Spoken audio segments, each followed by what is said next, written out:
Olá, tudo bem, pessoal? Bom dia, boa noite, boa madrugada. O programa Prosa Livre está no ar. Terceiro programa. Hoje nós estamos recebendo aqui o reitor, o magnífico reitor, Sandro Amadeu Silveira. Muito obrigado, professor. A ideia hoje de falar um pouco da universidade, a Universidade Federal de Alfenas. A universidade passa, assim como outras universidades, por um período de corte, de contingenciamento, assim que usam a expressão. Mas, professor, muito obrigado por ter vindo.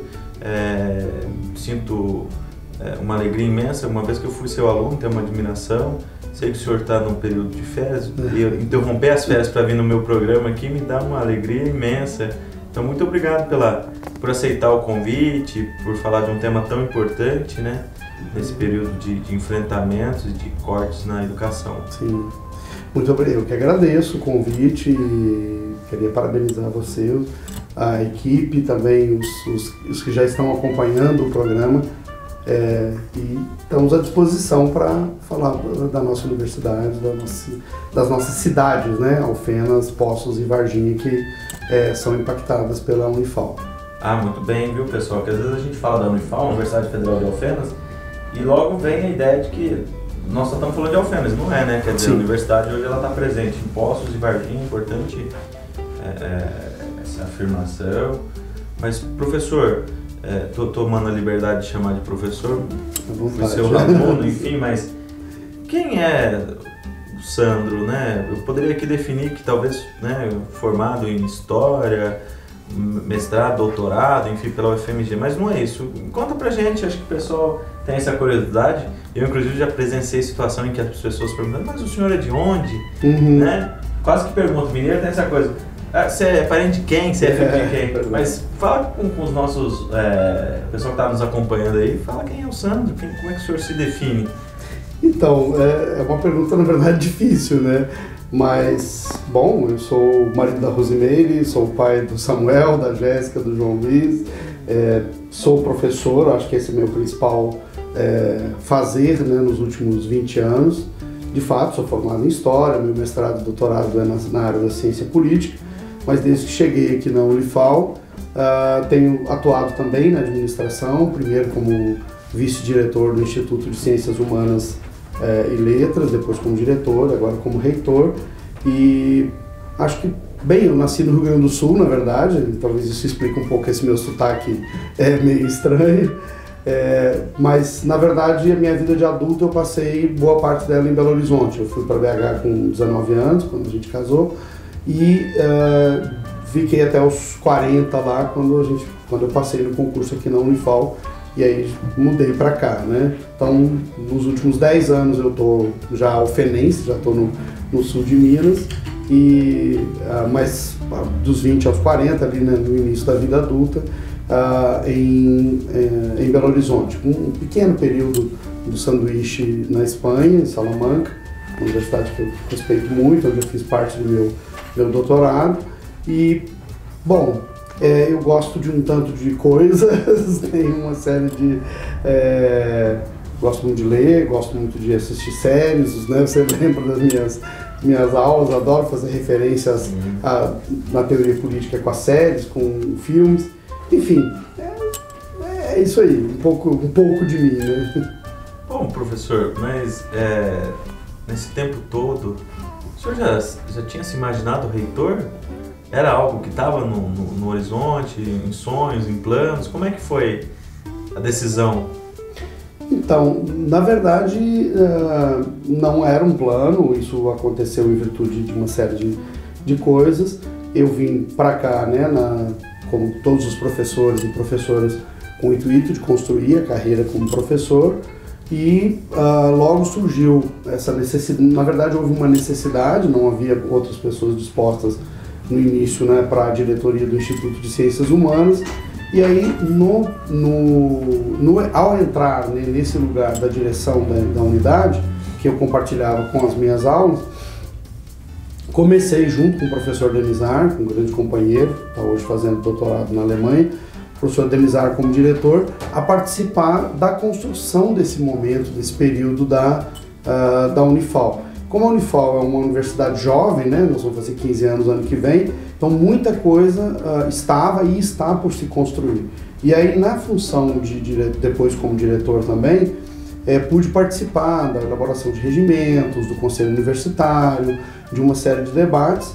E no momento, na última eleição, né, quando se aproximava o período das inscrições, juntamente com o professor Alessandro, surgiu a ideia de que nós poderíamos apresentar uma alternativa, né, à Unifal, visando avançar numa série de questões importantes, né, reconhecendo, obviamente, tudo que foi construído até aqui e procurando, lutando para avançar. Imaginando já um cenário que seria difícil, mas nada do que nós estamos vivendo se compara ao que a gente podia imaginar naquele momento. Nós tivemos uma campanha que foi uma campanha muito correta, né? Os colegas que também participaram do processo da consulta e depois do Conselho Universitário mostraram sempre uma atitude muito correta, muito bacana, muito honesta e muito civilizada no processo.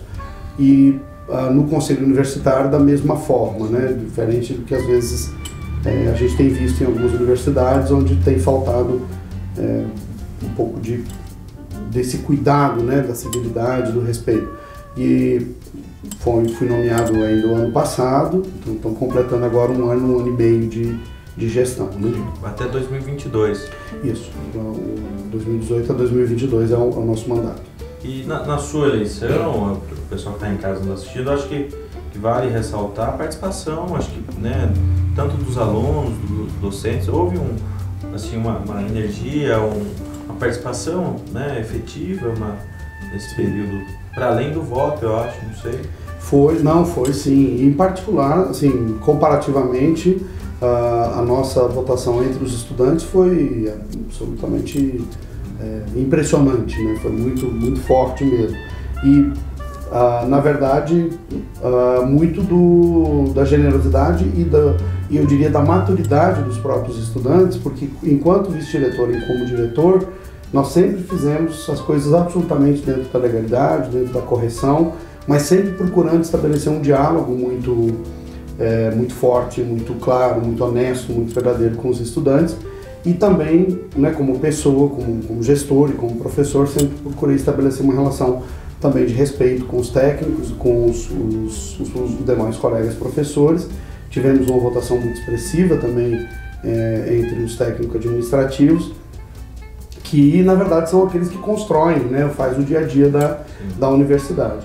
E os colegas, não só aqueles que votaram na gente, mas todos os colegas têm mostrado, desde que a gente assumiu, um compromisso muito bacana com o desejo de ver a universidade crescer, de ver a universidade resolver os seus problemas.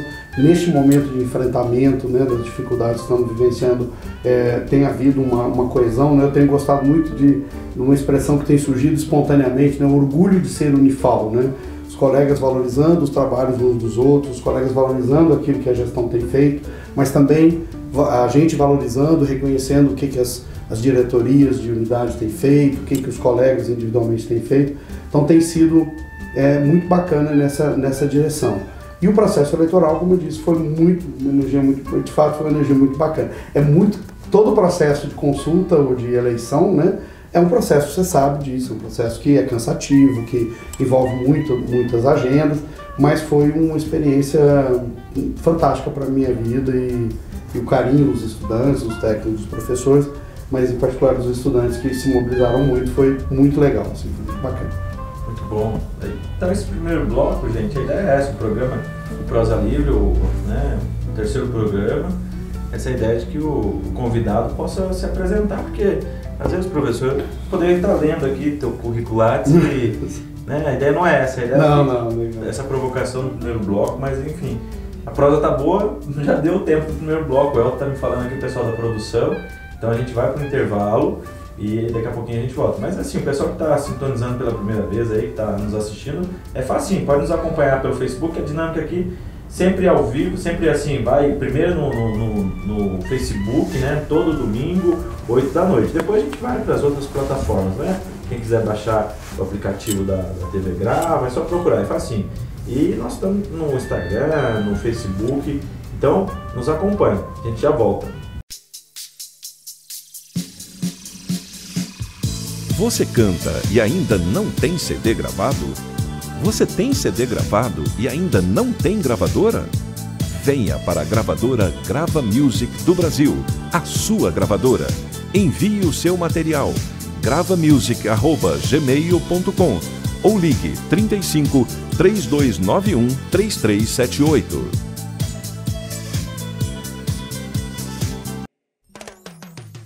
Há mais de 21 anos, consultório odontológico Dentistas para Todos. Aparelhos ortodônticos, clareamento dentário, clínica geral, implantes, reabilitação oral, cirurgia, prótese fixa e removível, harmonização facial, botox, fio de sustentação, lifting facial e bichectomia. Rua Cônigo José Carlos 150, no centro de Alfenas. Agende sua consulta 3291-1071. Oi pessoal, estamos voltando aqui para o segundo bloco. Prosa Livre está no ar aqui na TV Grava, um novo jeito de ver TV. Pessoal, manda mensagem aí, fala se está gostando do programa, se quer que convide alguém que você conheça, fica à vontade. A gente já está interagindo aí com a rede, sei que tem um pessoal em casa nos assistindo, mandar um abraço pro pessoal que está em casa, mas o programa é o terceiro programa, então a gente está aperfeiçoando e a ideia é que o Prosa Livre viva por várias temporadas aqui na TV Grava. Queria um abraço pro Elton, nosso diretor aqui, a Soraya, todo mundo que nos ajuda aqui no programa. Professor, vamos falar um pouquinho de um tema delicado, um tema até chato, que são os cortes, né? O atual governo anunciou no final de abril, salvo engano, uma série de contingenciamentos. Essa é a expressão técnica que o ministro e o presidente têm utilizado. E a gente viu uma série de mobilizações, para além das manifestações e paralisações, muitas informações desencontradas com relação aos cortes. Mas eu tenho algumas informações aqui, o senhor me corrija se for o caso, mas a Unifal, ela era a antiga EFOA, né, vai completar 15 anos agora como universidade, e aí o orçamento dela começa a crescer. Né? Então assim, eu tenho uma informação que em 2008, já no período já da expansão do Reúne, 15 milhões de orçamento, né, de valores empenhados, né, no início. E aí vai para 2013 com 69 milhões, chegando, aí tem uma queda em 2018 para 38 milhões, e agora em 2019, esse corte ele atinge 11 milhões do orçamento dos valores da universidade. O que representa isso no orçamento? Quais serviços foram afetados? Eu sei que teve algumas demissões, alguns cortes de auxílio. Explica pra gente. Sim. Acho que é importante, né, a população que está nos assistindo também, para entender um pouco mais sobre isso. Tá, joia. Bom, acho que a primeira coisa a destacar é que, de fato, a partir do Reúne, a Unifal, né, ela passa a existir, como existia antes. Ela deixa de ser a Escola Federal de Farmácia e Odontologia, que já tinha o curso de enfermagem, e passa a ser uma universidade. Ela pula de 3 cursos para 32 cursos, né? Ela multiplica em 10 a sua área construída. Ela se multiplica também em termos da região atingida, né? Nós estamos localizados só aqui em Alfenas, e hoje, né, a partir dessa expansão, estamos em Poços de Caldas, com o Instituto de Ciência e Tecnologia, e estamos em Varginha, com o Instituto de Ciências Sociais Aplicadas. Aqui em Alfenas, né, foi construído o Campus Santa Clara, que é a nossa unidade 2 de Alfenas. Então, de um campus, nós fomos para 4 campi, e tivemos uma expansão no número de laboratórios, número de prédios, né, então 32 cursos, 33, e também, né, de um programa de pós-graduação. Nós vamos para vários programas de pós-graduação hoje, chegamos, salvo engano, a 20, depois eu posso conferir, mas já temos um número muito expressivo de programas de pós-graduação. Agora mesmo estamos na expectativa da aprovação do doutorado em enfermagem, que também teve uma nota muito boa, melhorou sua nota na última avaliação do mestrado, e portanto com chance de abrir o doutorado. Então essa expansão toda fez esse salto do orçamento da universidade, E a partir então de um determinado momento, né, a partir de 2016, ali, 2015, começa a haver uma estabilização e depois uma queda, né? E agora o que nós temos? Na verdade, o orçamento, isso é uma outra coisa que é importante explicar. O orçamento da universidade ele é composto de duas partes principais, uma bem maior e uma outra menor. A parte maior é o salário dos professores e dos técnicos que são concursados.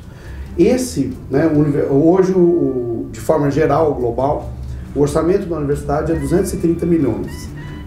Desses 230 milhões, aproximadamente 200 milhões são de salários.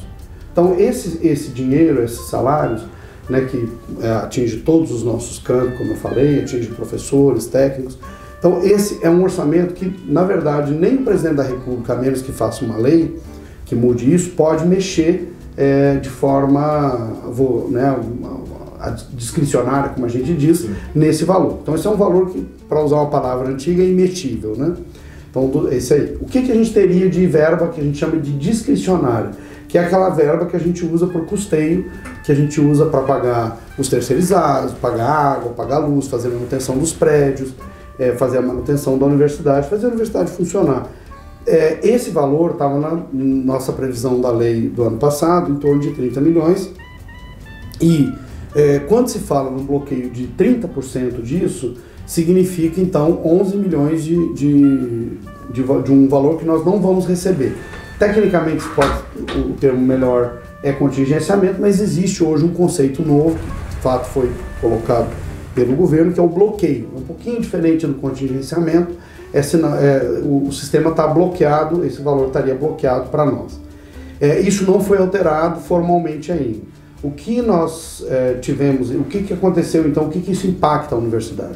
Se você, né, qualquer empresário, qualquer pessoa que administra a sua casa, pode se perguntar assim, imagina você ter um planejamento para um ano e de repente 1/3 do valor que você tinha planejado para os seus gastos, você simplesmente não tem mais, né? Você não está mais à sua disposição.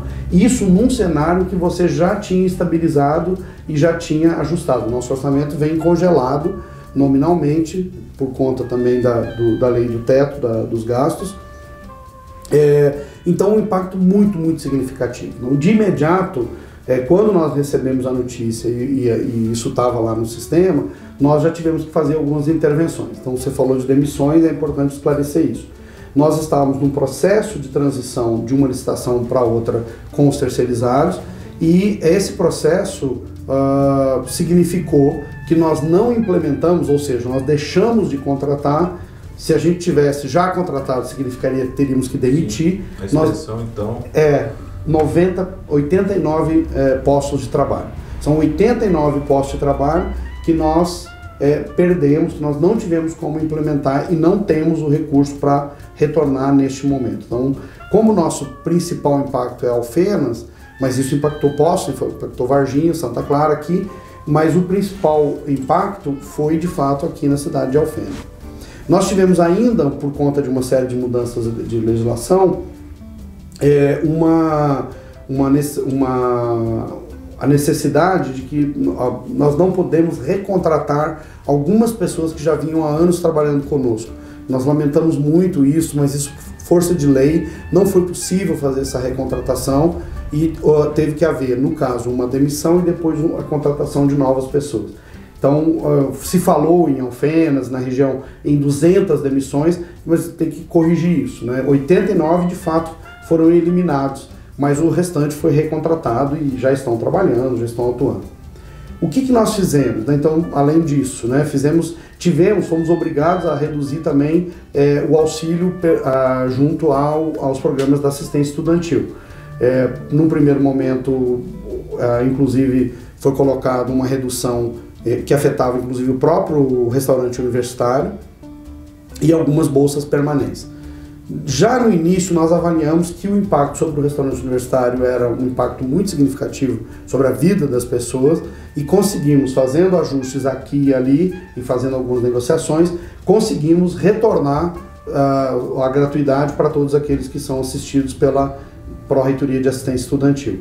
E agora, no finalzinho de junho, mês de junho ainda, nós recebemos do MEC a ordem de que dos 10% que estavam contingenciados para o primeiro semestre, 8% foram recolocados, foram liberados. E imediatamente, então, nós retornamos todas as bolsas de auxílio, todo o atendimento à praça, toda a assistência estudantil nós recuperamos. Como nós estamos para o próximo semestre? Continua valendo formalmente o bloqueio para o segundo semestre. O governo tem falado na imprensa de novos contingenciamentos. Nós estamos numa grande expectativa, porque a nossa necessidade é que o contingenciamento seja desfeito, não haja esse contingenciamento, que a gente consiga a liberação dos recursos para que a gente possa terminar o ano pagando as contas em dia, pagando água, luz, pagando os trabalhadores que estão conosco. É muito grave e como a universidade já estava com um orçamento muito justo, e eu queria só dizer uma coisa, não quero monopolizar, falar muito direto, mas tem uma coisa que é muito importante. Todos os gastos da universidade são com a universidade. Se um servidor, por exemplo, recebe uma passagem, recebe um auxílio, uma diária, ele está recebendo exatamente do mesmo jeito que um trabalhador da iniciativa privada receberia. Ou seja, ele está recebendo aquele valor porque ele está viajando a trabalho, porque ele está fazendo o seu serviço, né? Então, nenhum de nós, nem eu, nem qualquer pessoa da universidade recebe qualquer valor que não seja exclusivamente em decorrência do nosso trabalho. Para além disso, todos os valores do orçamento da universidade são apresentados para a reitoria e são validados, são referendados, são votados pelo Conselho Universitário, que é o conselho máximo da universidade, que tem representação de todas as unidades, dos estudantes, dos professores. E, além disso, o próprio conselho fiscaliza a aplicação desse dinheiro e também existe uma fiscalização que é feita externamente, que é pela AGU, pelo TCU, enfim, pelos órgãos de controle. Então, isso é muito importante deixar claro. Esse dinheiro é muito bem usado e é usado estritamente para ensino, pesquisa e extensão, aquilo que é necessário para a universidade funcionar. Professor, só para a gente ter uma noção, porque o senhor estava falando de alguns números, me veio aqui à cabeça, bem rápido, até para a gente poder ir para outro bloco, mas quantos alunos a universidade tem, quantos técnicos, quantos docentes, só para a gente ter esse panorama aí dos números. Então, a universidade hoje ela tem 6.000 alunos, ela tem quase 1.000 professores, tem uma média de 400 e poucos técnicos administrativos e um número importante de terceirizados que também complementa essa força de trabalho. E nós tivemos que mexer aí, né, e hoje estamos com dificuldades para, inclusive, ajustar o funcionamento de alguns setores por não poder contratar. Então é um número, se fosse uma empresa privada, né, seria uma empresa muito grande.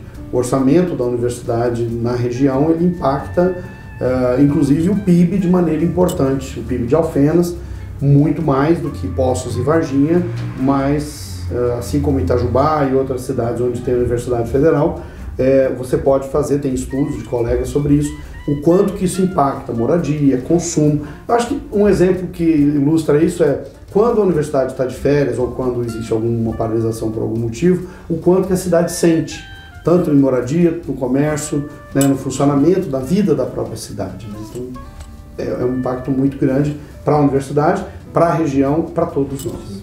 Bom, pessoal, a prosa tá tão boa aqui que já deu tempo. Você fala de... O Elton me chamou ali, já deu tempo, gente. Mas é porque o programa é bem dinâmico também, a ideia é que o entrevistado possa falar, ficar à vontade.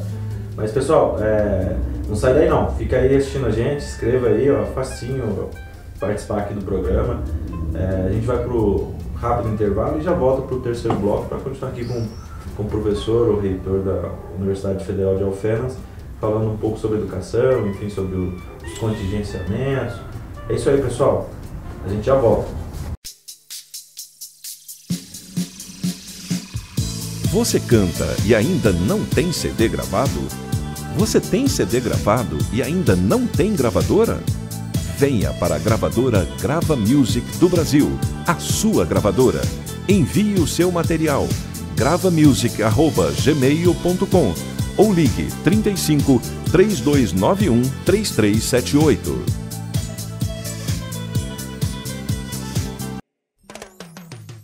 Há mais de 21 anos, consultório odontológico Dentistas para Todos. Aparelhos ortodônticos, clareamento dentário, clínica geral, implantes, reabilitação oral, cirurgia, prótese fixa e removível, harmonização facial, botox, fio de sustentação, lifting facial e bichectomia. Rua Cônigo José Carlos 150, no centro de Alfenas. Agende sua consulta 3291-1071. Oi pessoal, nós estamos aqui com o Prosa Livre, voltando para o terceiro bloco. Hoje eu estou recebendo aqui o professor Sandro, reitor da universidade. Ele está falando um pouco para a gente aqui dos números, enfim, desse impacto, o impacto, uma vez que está tendo o corte, tendo esse contingenciamento, o impacto negativo na região, na economia da região. Professor, me fala um pouco sobre... O senhor deu exemplo, né? Quando os alunos estão de férias, enfim, há um esvaziamento nas cidades, enfim. Mas, para além disso, alguns serviços que foram afetados, que a população diretamente tem utilizado, tem lá as clínicas, tem o serviço de odontologia, enfim. Como é que está isso? Como é que é o reflexo disso? Então, afetou sim, porque embora as clínicas tenham um funcionamento atrelado, inclusive, né, uma parcela de contrapartida do SUS, o que isso faz é parte do nosso orçamento. Isso entra para o nosso orçamento e, como o nosso orçamento está contingenciado, até mesmo aquele recurso que a gente recebeu por outra fonte, esse recurso também fica impactado. Então, impacta sim, e sobretudo na questão de pessoal. Então, os colegas das clínicas de odontologia tivemos que fazer alguns arranjos, alguns ajustes com participação. Os colegas foram tiveram que ter muito cuidado nesse processo, porque se você tirar demais também vai acabar tendo que não vai poder atender a população. Então, com uma série de ajustes, uma série de sacrifícios, inclusive dos estudantes e dos professores, nós conseguimos manter o mesmo número de atendimentos que vínhamos mantendo. Qual é o grande risco? Como nós temos agora o segundo semestre e o bloqueio fala em 30% e nos foi liberado 48%, a rigor, tecnicamente falando, nós temos para chegar até dezembro 22% do nosso orçamento. Se esse contingenciamento não for liberado, se ele não for revisto, você imagina o que vai acontecer. Nós temos menos da metade do valor necessário para chegar até o final do ano. Qual é a nossa expectativa? Fruto das manifestações, fruto do esforço do parlamento, fruto da sensibilidade, eu diria, dos próprios técnicos, eu diria que inclusive da equipe técnica do Ministério da Educação, tem havido algumas conversas, algumas escutas em relação à importância de não manter esse contingenciamento, não manter esse bloqueio. Se isso vier nossa expectativa e da própria Associação Nacional dos Dirigentes, a nossa Associação dos Reitores do Brasil, das federais, que inclui os Cefetes também, a nossa expectativa é de que isso vai ser revisto, que isso vai ser desbloqueado. Se não acontecer, nós não sabemos como fazer, porque vai sim, porque aí você não tem como comprar material para fazer os atendimentos, você não tem como pagar os funcionários terceirizados que fazem o apoio para as clínicas, você não tem como pagar a água, não tem como pagar a luz, né? Isso viraria uma situação absolutamente trágica, né? Da realidade do país, inclusive, né, com desemprego, enfim, sim, a economia estagnada, acho que a universidade, quando o senhor coloca no bloco anterior, me veio à cabeça que para Alfenas, em números, bem, enfim, não tem os números aqui, gente, mas só uma analogia, eu acho que talvez seria a segunda ou terceira maior empresa. Então, é algo muito importante, para além do conhecimento da produção científica, que é importante, tem a questão econômica, né? Sim, sim. Tanto na rede das imobiliárias, do próprio consumo dos estudantes, enfim. Sim. Professor, mas me fala, esse ano a Alfenas completa 150 anos, agora em outubro 150 de Alfenas. A universidade completou 105, né? Isso. E o ano que vem a universidade completa 15, né? Porque o pessoal deve lembrar da antiga EFOA, né? Então, a partir de 2005, com um programa, o Reúne, ela é transformado em universidade. Sim. Mas é interessante porque se a gente tem uma cidade com 150 e uma universidade com 105, quer dizer, a universidade está presente desde o início da cidade. Mas hoje a gente vê um distanciamento da própria população com a universidade ou da universidade com a população. Como é que supera isso? Como cientista social, né, eu pensei imediatamente na pergunta, como é que você explica isso, né? Você está junto há pelo menos 100 anos, né? Como é que é esse afastamento? Eu vou aproveitar para tentar explicar. Eu acho que tem a ver com uma questão de como que a universidade e as escolas federais foram vivenciadas pelos governos, pelo Estado brasileiro, durante até 2005, com a expansão. A ideia predominante é de que a universidade era para uma elite. E se você não faz parte dessa elite econômica, sobretudo, se você não tem como estudar numa escola privada, fazer um ótimo vestibular, o seu lugar não é na universidade pública. O seu lugar, você fazendo um esforço, você consegue, né, um curso técnico ou uma outra coisa, mas o seu lugar não é na universidade pública. Em 2005, com a expansão e a multiplicação, literalmente multiplicação do número de vagas nas universidades federais, essa realidade começou a mudar. Mas isso nem sempre, isso muda os fatos, né? Hoje, por exemplo, 70% dos nossos estudantes são de famílias de até 1,5 salários mínimos, ou seja, se a gente for usar o critério do IBGE, das classes C e D, e são oriundos de escola pública. Então, assim, 70 pontos qualquer coisinha, mais de 70% dos nossos estudantes são oriundos da escola pública. Então, a universidade, se ela já foi elitista, se ela já foi excludente, ela não o é mais. E isso é fruto do processo de ampliação das vagas, é fruto também, né, da política de cotas, da política de inclusão e da política também de permanência, de investimento nos estudantes. O que nós estamos fazendo em Alfenas para superar isso, né? Nós estamos fazendo uma série de movimentos no sentido de ampliar nosso diálogo, a nossa presença junto à cidade, junto às cidades, né? Poços, Varginha, volto a lembrar, Alfenas, para que a população nos conheça, nos veja e, sobretudo, que o estudante, todos os estudantes da escola privada e da escola pública, eles nos vejam como uma possibilidade. A gente quer que o estudante, que as famílias das nossas 3 cidades sonhem em o filho estudar na Unifal. Os nossos números, os nossos índices são os melhores, né, que a gente comparar, nós estamos entre as melhores notas de todos os cursos. Só um exemplo agora, o nosso curso de Ciências Contábeis em Varginha, por exemplo, teve a nota máxima na avaliação dos cursos. A nossa nota como universidade está muito boa. As nossas notas dos cursos também são, em geral, muito, muito boas. Todos são muito boas, alguns são excelentes. Então, assim, que as pessoas sonhem com isso. Uma coisa que nós estamos investindo e procurando fortalecer na universidade é a extensão. A extensão universitária, ela ajuda a gente a conversar com a população. Recentemente nós fizemos, né, uma exposição na Praça Getúlio Vargas aqui, mostrando alguns dos projetos de extensão da universidade. Isso é um movimento que a gente faz. A gente tem procurado conversar com os diretores das escolas da região.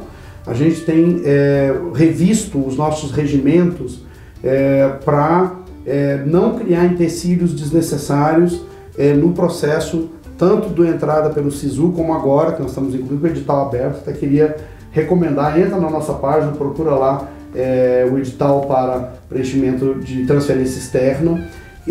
Nós temos fortalecido isso com o objetivo de que a população veja a sua possibilidade de vir para a Unifal e aproveite essas vagas que estão disponíveis, que são para elas, né? Então, estamos trabalhando e estamos abertos, né, a toda a sociedade de Alfenas, Poços e Varginha. Temos boas relações com as prefeituras das nossas cidades, com as outras instituições, estamos trabalhando.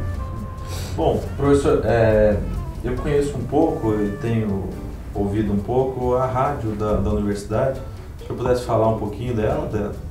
Legal, ela é um desses esforços, né? Ela eu diria assim, a rádio, ela já tem, formalmente ela foi concedida há um bom tempo, já mais de 10 anos para a FACEP, que é uma fundação de apoio à universidade, mas só houve de fato a implementação no ano passado, a partir dos esforços de alguns colegas nossos, o presidente da fundação, colegas nossos como o Tonon, como o Lauder, como outros colegas professores que se disponibilizaram, deram do seu tempo e aí colocaram a rádio em caráter experimental no ar. Ela está no ar, as pessoas de Alfenas têm ouvido, têm comentado.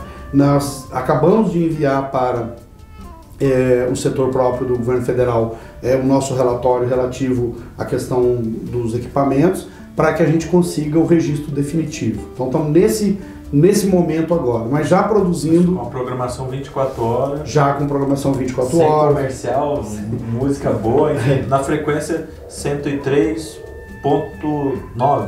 Isso, 103.9, exatamente. Gente... então você pode ouvir também online. Você pode ouvir na Rádio Federal FM. Federal, né? Só procura aí, vale a pena. Pessoal, prosa tá boa demais aqui, a gente está encerrando esse terceiro bloco, nós vamos pro quarto bloco do programa aqui. Espero que vocês estejam acompanhando aí, gostando. Para nós aqui a gente bate papo um bom tempo aqui, mas a gente precisa ir pro intervalo e a gente já volta, pessoal. Você canta e ainda não tem CD gravado? Você tem CD gravado e ainda não tem gravadora?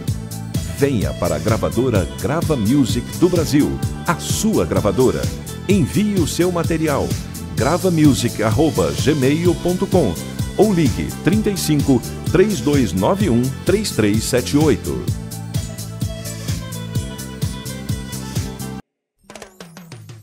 Há mais de 21 anos, consultório odontológico Dentistas para Todos. Aparelhos ortodônticos, clareamento dentário, clínica geral, implantes, reabilitação oral, cirurgia, prótese fixa e removível, harmonização facial, botox, fio de sustentação, lifting facial e bichectomia. Rua Cônigo José Carlos 150, no centro de Alfenas.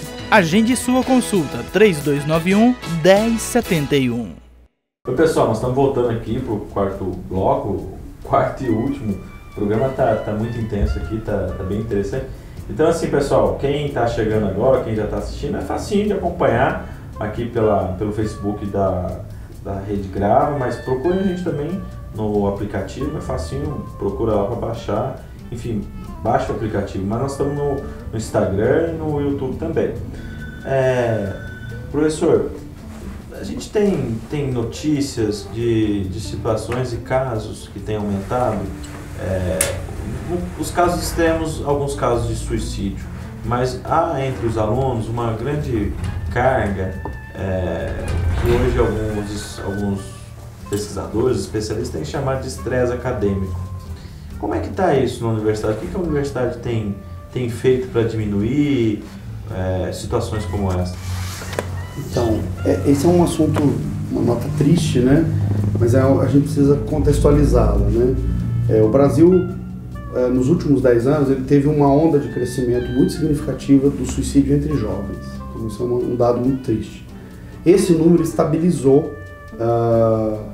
nos últimos anos, mas não entre os universitários. Os jovens universitários, em geral, isso de todas as universidades, não há números que indiquem que haja diferença entre as particulares e as públicas nesse sentido, mas o número de incidentes, né, de autotentativa e de autoextermínio entre estudantes universitários, infelizmente, ainda segue um número alto e aumentando.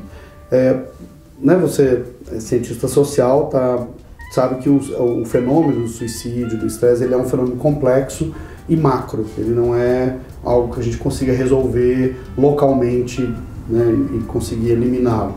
A Unifol tem trabalhado muito no sentido de procurar ouvir os estudantes, né? A nossa Pró-Reitoria de Assuntos Comunitários, ela tem a marca, né, pelo seu pró-reitor e também pelo que eu tenho pedido, de sempre dialogar, inclusive no momento dos cortes, por exemplo, no momento que foi iniciado o contingenciamento, que a gente imaginou que ia precisar enxugar. Isso foi feito em conversa com os estudantes, em diálogo com as assembleias estudantis. Nós tivemos agora uma paralisação no dia 14 e os estudantes do movimento, o movimento estudantil fez uma ação, nós chamamos para conversar, nós dialogamos sempre com os estudantes são muito sérios. Então, assim, esse diálogo é uma das primeiras coisas. Outra coisa que nós temos investido é na questão do atendimento, né? A gente tinha um sistema que era muito sobre uma demanda individual, e aí você chegava e aí entrava para um atendimento com a psicóloga, e aí os que chegassem depois. Então, nós mudamos a partir do trabalho da professora Cláudia Gomes, dentro da Prace, né, que é a nossa a Pró-Reitoria de Assuntos Comunitários e Estudantis, que cuida da saúde, né, da atenção aos estudantes. A professora Cláudia, que inclusive está desenvolvendo um projeto de pós-doutorado a partir desse trabalho, ela criou um sistema, vou usar a palavra protocolo, né, mas um sistema de acolhimento que permitiu que a gente percebesse qual o nível de gravidade de cada estudante que demanda o atendimento da praça, especialmente no que se refere à sua saúde mental, né, esse termo técnico no sentido mais amplo. E isso tem sido muito interessante, né, tem sido comentado e discutido, inclusive entre outras universidades, porque nós conseguimos, quando o estudante, por exemplo, apresenta um quadro que ele não está... eu me lembro muito daquela pulseirinha que a gente recebe quando chega no hospital, quando você... para o atendimento, pronto atendimento, se ela é vermelha, se ela é azul, se ela é amarela, se ela é verde. Então, assim, o estudante que chega incomodado, precisando de um apoio pedagógico, né, então nós vamos procurar encaminhá-lo para um apoio pedagógico. Estamos trabalhando para conseguir colocar um pedagogo à disposição dos nossos estudantes, né, 100% para isso. Então ele vai receber um atendimento, ele vai para uma roda de conversa, ele vai para a prática de esporte, né?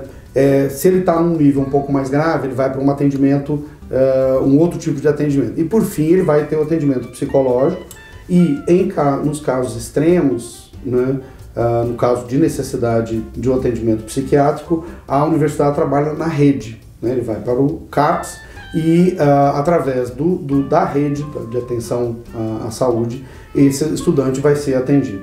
O que eu posso, né, dizer é que os números que eu tenho, os casos que eu tenho, é de que os nossos estudantes que chegaram ao ponto de precisar foram atendidos, e nós temos procurado, junto à prefeitura, dialogar também no sentido de ampliar o atendimento no CAPS, temos também procurado, temos feito com os nossos recursos. Então, estamos trabalhando agora no concurso para um médico psiquiatra para atendimento dos professores e dos estudantes. E, sobretudo, temos procurado, a nossa Pró-Reitoria de Graduação, procurado um diálogo muito amplo com os professores e os estudantes, no sentido de reduzir essa coisa do estresse mesmo, que é para evitar que a própria universidade contribua, né, com o adoecimento do estudante. Professor, algo que está comum aí, no senso comum, enfim, é o ataque ao Paulo Freire. Queria que o senhor rapidamente o que o senhor pensa aqui, porque assim, uma grande referência mundial e hoje em dia está sendo motivo de muita discórdia. Eu acho lamentável, seria engraçado se não fosse trágico, né? Porque a maioria das pessoas que falam mal de Paulo Freire nunca leram uma linha de Paulo Freire, nunca leram um livro, nunca estudaram, não sabem a importância desse autor. Ele é o nosso autor mais citado no mundo. É um autor reconhecido, ele tem um grau de reconhecimento nas universidades pelo mundo inteiro que poucos intelectuais e pensadores brasileiros têm. Mas isso me parece também ligado a um processo mais amplo, que é o ataque à ciência, aos revisionismos, uma desqualificação da ciência. Isso é uma coisa que nós estamos por entender, né? Eu vou usar como exemplo a coisa mais dramática, que é a ideia do terraplanismo, né? Eu costumo, quando converso com os colegas, falar assim, o pessoal da pedagogia tem que defender Paulo Freire, o pessoal da história tem que defender que a ditadura militar foi ditadura, e os colegas da geografia têm que defender que a Terra não é plana, né? A Terra é redonda. Ou seja, nós estamos num nível, né, os colegas da biologia, da saúde, precisam ficar defendendo que as vacinas fazem bem e não mal. Ou seja, nós estamos num processo que eu acho que é muito típico da modernidade, poderia falar disso uma hora, né, a partir de Tocqueville e de outros autores que a gente já estudou, mas que é um processo típico do mundo contemporâneo, não é só no Brasil, mas no Brasil tem tomado proporções terríveis, que é um desconhecimento e uma ignorância arrogante, no sentido de que se eu não sei, se isso não bate com o meu senso comum, se a ciência está dizendo, então eu rejeito já a priori. E isso é uma coisa que a universidade tem que ir para a conversa. Não adianta ficar dizendo que é bobagem, é preciso conversar. né? Nós tivemos um evento agora no Instituto de Ciências Humanas e Letras sobre revisionismo, que foi muito interessante, que reuniu colegas falando de vários desses temas, culminando com o nosso colega da astrofísica falando sobre o fato de que a Terra não é plana, defendendo o elementar, né, que é uma coisa que está mais do que devidamente documentada, assim como outras coisas, né, a questão do nazismo, sim, ser um movimento de direita e assim por diante. Mas é nosso dever ir para o debate, né? Eu estava mencionando, o ICHL fez isso recentemente, acho que nós temos até que fazer mais e investir nessa direção. Nós estamos indo para finalizar o bloco aqui, mas rapidamente, o que o senhor está lendo? O que o senhor disse que gosta de séries, de ler? Eu gosto muito de séries, eu gosto de algumas séries das mais simples, as mais... né? Eu acabei de ver o último episódio agora de Black Mirror, é uma série que eu sempre recomendo, né? Acho que é muito interessante. As últimas, de fato, não têm sido tão interessantes, eu gosto mais da primeira, mas provoca questões importantes, sobretudo a questão da nossa relação com a tecnologia. Já faz um tempinho, mas eu acabei de ler uma obra que me impactou profundamente, foi o Don Quixote. Investi um bom tempo para conseguir ler a obra toda, e tenho procurado, né, além das leituras de trabalho e tal, investir na literatura. Eu acho que a literatura e sobretudo os clássicos são autores que são livros e textos que a gente tem que voltar sempre a eles. Sim.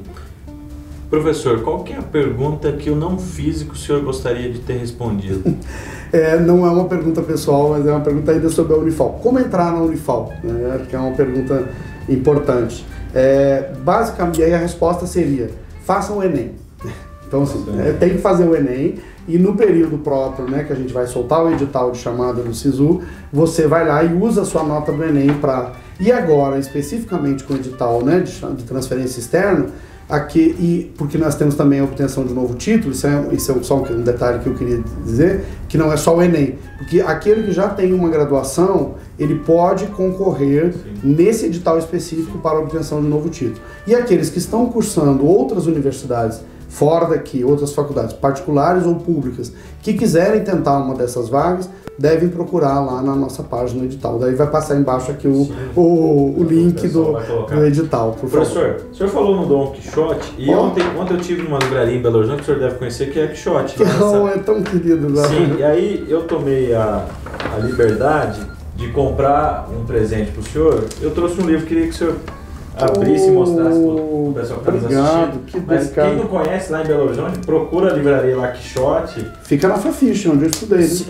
têm uma das unidades. Eu comprei na Savassi, mas eu comprei ontem um livro lá e trouxe para o senhor, espero que o senhor goste. Mas muito obrigado, que carinhoso. É um livro um pouco sobre o que nós estamos passando, não sei se o senhor conhece. Educação contra a barbárie, que bacana. Que é uma publicação da Boitempo com vários autores, e vários artigos sobre esse período desses cortes, enfim, o livro é recente, é do final de maio. Que bacana, olha só que... o pessoal procurar. Que bacana. Então fica o presente aí. Pessoal, muito obrigado, querido, muito obrigado mesmo. A gente chega ao final do Prosa Livre hoje aqui. Muito obrigado para quem ficou, para quem está chegando também. Assista os outros programas, mas agradecer ao reitor, muito obrigado por ter vindo. E baixe o aplicativo, acompanhe a gente nas redes sociais aí, faça suas considerações. Agradecer ao Elton, todo mundo está produzindo com a gente aqui, a direção do programa. Pessoal, obrigado, até o próximo programa. Professor, obrigado. Eu que agradeço, valeu demais.